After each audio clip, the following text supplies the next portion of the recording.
ওই কাস্টমারকে pick up করতে কোথাও কোথাও দিয়ে যেতে হচ্ছে। এইসব যেন আমি বাইকে टेस्ट দিতে এসেছি আমার মনে হচ্ছে এখন আমার। रास्ता से लेके आ गया, पूरा लद्दाख का हो गया सफर मेरा। तो चलिए शुरू करते हैं। গুড মর্নিং সবাইকে। তো আমার নতুন আর একখানা ভিডিওতে তোমাদের সবাইকে স্বাগত।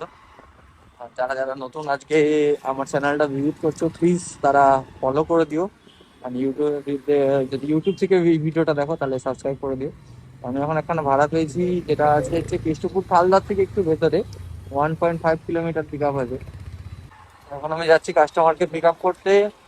অ্যান্ড ডিস্টেন্স আছে 900 মিটার, সময় লাগবে 4 মিনিট। 2 hours later. এখানে আগে আধ রাস্তা আছে, এই রাস্তা নেই, বাপরে বাপ। ভাই আগে কোনো রাস্তা নেই এদিকে? কোথায় যাবে দাদা বলো? ভাই আমি লোকেশনটা তো আমি বুঝতে পারছি না তুমি এখানে। আমাকে দেখা বলো, দেখ যদি দেখে বুঝতে পারিস। আমি তোমাকে বলছি। বলো ওখান দিয়ে তুমি বাইক নিয়ে যেতে পারবে কি? এর উপর দিয়ে যদি বাইক যাওয়া যায় তাহলে যেতে পারবো, বাইক দেখো তোমাকে তোমাকে একটু রিস্ক আমি তো জানি না ভাই। এখান দিয়ে এই দেখতে পাচ্ছ তো, ওই যে স্ল্যাবটা, হ্যাঁ। ওর উপর দিয়ে নিয়ে যেতে হবে তোমাকে। সাইডে ড্রেন আছে কি? ড্রেন ফ্রেন কিছু নেই। যেটা ইয়েটা ড্রেনটা ঘাট হ্যাঁ পুরো ঢাকা দাও, ওর উপর দিয়ে আস্তে আস্তে করে নিয়ে যেতে হবে। ঠিক আছে, ওখান দিকে থেকে। এই বাঁ দিকে যাবে না, সোজা গিয়ে হুম, দেখবে একটা সরু রাস্তা পাড়ার ভিতর দিয়ে চলে যাচ্ছে, ওই রাস্তায় সিধা চলে যাবে, ওই একই। ঠিক আছে, থ্যাংক ইউ ভাই। স্ট্রেট যাবে, হ্যাঁ। और अभी तो रुको, क्लाइमैक्स अभी बाकी। এইসব যেন আমি বাইকে টেস্ট দিতে এসেছি আমার মনে হচ্ছে এখন আমার। বাইক কোথা কোথা দিয়ে যেতে হচ্ছে একটা পিক আপ করার জন্য আমাকে, লিটারালি। র‍্যাপিডো উবের আছে?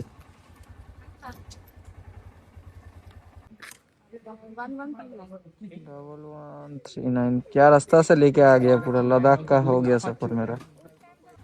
চলো কাস্টমারকে পিক আপ করে নিয়েছি লোকেশন থেকে। ড্রপ ডিস্টেন্স আছে 4.5 কিলোমিটার, সময় লাগবে 17 মিনিট দেখাচ্ছে।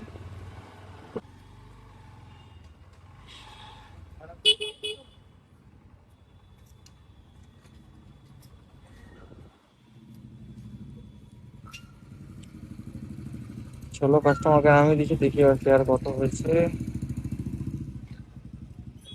74 অনলাইন। হ্যাঁ অনলাইন।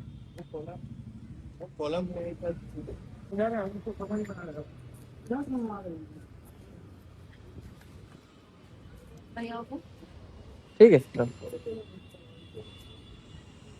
ও পেলাম হচ্ছে 4 কিলোমিটারে। কুইরা টিপস 58 ফেয়ার ছিল, আর 4 টাকা মাইনাস খেয়েছে প্রমোশনে। চলো কোনো ব্যাপার না, 70 টাকা আর্নিং 4 কিলোমিটার।